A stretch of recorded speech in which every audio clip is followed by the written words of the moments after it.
Maithili express की शानदार प्रस्तुति।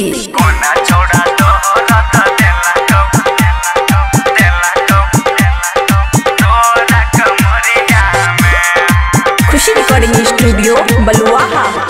कोना छोड़ा चुम्मा लेला कहो तोरा भोररिया में,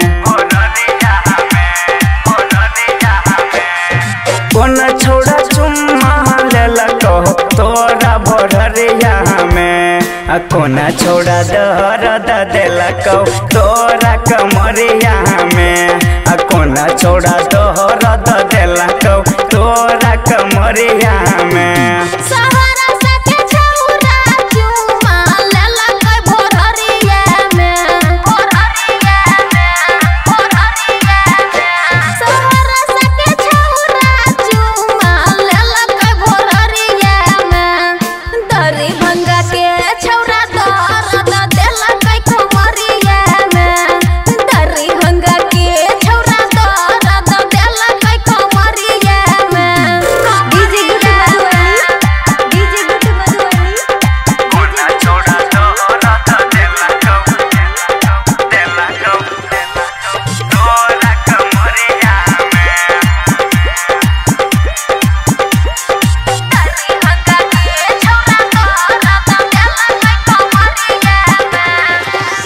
अरे बड़ो तो घूमे रही छोड़ी बना ठान के, कोना छोड़ा गेल हो आटा तो हसैन के, आटा तो हसैन के।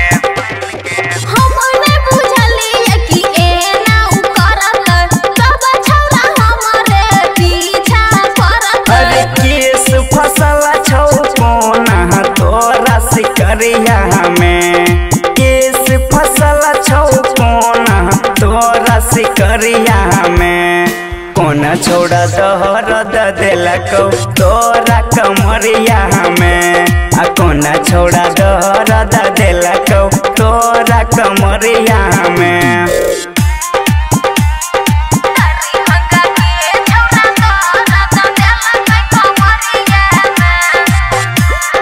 खुशी रिकॉर्डिंग स्टूडियो बलुआहा। बबुआ राहुल लगो से हो प्यार के लगो, ओप्पो के मोबाइल लगो प्रेमी देलको,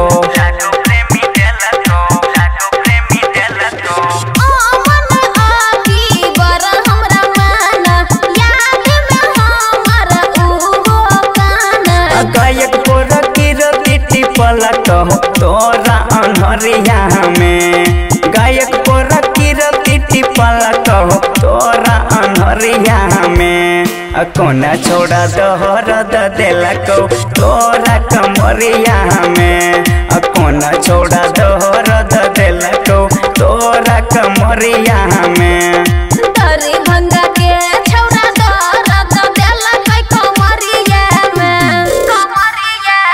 खुशी रिकॉर्डिंग स्टूडियो बलुआहा।